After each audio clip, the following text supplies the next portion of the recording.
The ground speaks first. It is a low rhythmic drumming that travels through the soles of their bare feet, a pulse that belongs not to the living world of insect and mammal, but to the deep, angry heart of the earth itself.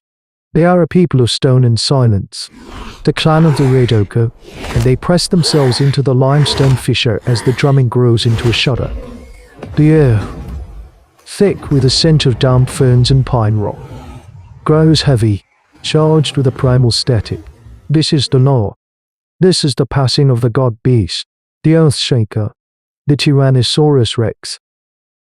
Kael, the elder, does not close his eyes, while the others, 20 souls of Homo Erectus bound by blood and fear, tuck their heads and shield their young. Kael watches. He has seen this 60 seasons or more. He watches through a sliver in the rock, his gaze tracing the architecture of the monster. The massive head, a battering ram of burning teeth, swings slowly, its baseball-sized eye aflare, amber mirror reflecting the canopy. Its hide is a map of ancient battles, scarred and thick as petrified wood. It follows the scent of the river, its patrol route as immutable as the sun's own journey. It is this predictability that gives them life, and this predictability that keeps them caged in this small, unforgiving corner of the world. The thunder of its footsteps recedes, each one a hammer blow fading into the jungle's green noise. Only when the last tremid eyes does anyone move. Naira, her face still smeared with the juice of sour berries, looks to Kael. His nod is their release. They spill from the rock's embrace, a silent, grey-brown flow of humanity in a world of giants. Their existence is one of scavenging, of living in the wake of titans. The T-Rex has killed, as it always does, somewhere downriver. A carcass waits, a temporary reprieve from the gnawing hunger that is their constant companion. They move with the desperate speed of creatures who know they are not the only ones listening to the echoes of a kill. They find it near the water's edge a Pereze Europhs. Its ornate crest snapped, its belly torn open.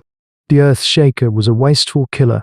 The clan descends upon the remains, their aculine hand axes, painstakingly nappered from foot, rising and falling. It is a frantic, bloody business. They work with a desperate efficiency born of countless generations of such death, hacking away chunks of flesh, sawing through tendon with sharpened stone. Every snap of a twig, every call of a distant pterodactyl, sends a jolt of fear through the group. They are trespassers at a king's table. Kael stands watch, his old eyes scanning the tree line, knowing their time is measured in heartbeats. Tonight, they will eat. But this is not a life. It is a prolonged death, a slow surrender to the giants who rule this prehistoric life. As they haul their gory prizes back towards the safety of the caves, Kael knows a change must come. The law of the earth shaker must be broken, or grind them into dust and memory. The fragile peace lasts less than a moon. The scent of blood from their stolen meal lingers, a treacherous perfume on the wind. It is the scent, perhaps, that pulls the earth shaker from its circuit. Or perhaps it is simply a whim of the beast. The reason does not matter. It appears at the edge of the clearing, a mountain of muscle and teeth silhouetted against the afternoon sun, not during its predictable patrol, but in the heart of their day. Panic is a flock of startled birds exploding from a tree. The clan scatters, but two of the young ones, John and Delu, are caught too far from the rocks. Checking snares for small mammals, they run. Kael watches, frozen in the same fissure from which he has observed the monster 100 times. He sees John's youthful speed, the desperate pumping of his legs. He sees the Tyrannosaurus Rex lower its head, its stride impossibly long, an avalanche of flesh that consumes the ground. It is not a chase. It is an inevitability. The beast does not even use its jaws.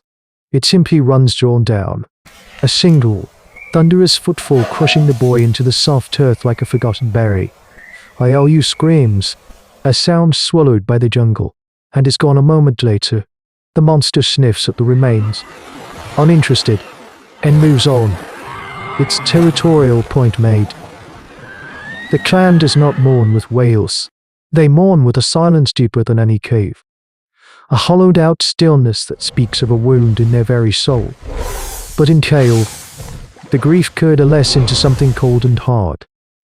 The old fear is still there, a rat gnawing at his gut, but it is joined by a cold fury. The law has been broken, the illusion of safety. The fragile truce built on the beast's routine is shattered. That night, Kael does not sleep.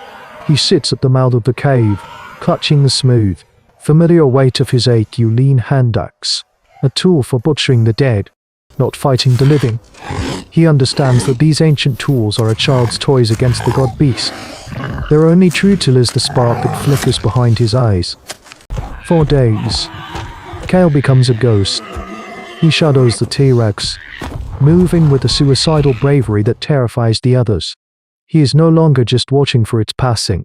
He is studying it, compiling a mental documentary of its existence. He sees its rage, how it will charge a fallen log for starting it. He feels the ground shudder when it pivots, the immense strain of its weight on the soil. He watches it test the edge of the stinking, steaming flats to the north, a place of bubbling mud and sulphurous vents the clan calls the breath of the underworld, and sees the beast squashen. Its innate understanding that the ground there is treacherous, and in that moment of observation, the two facts connect in his mind with the force of a lightning strike the beast's blind rage and its colossal weight.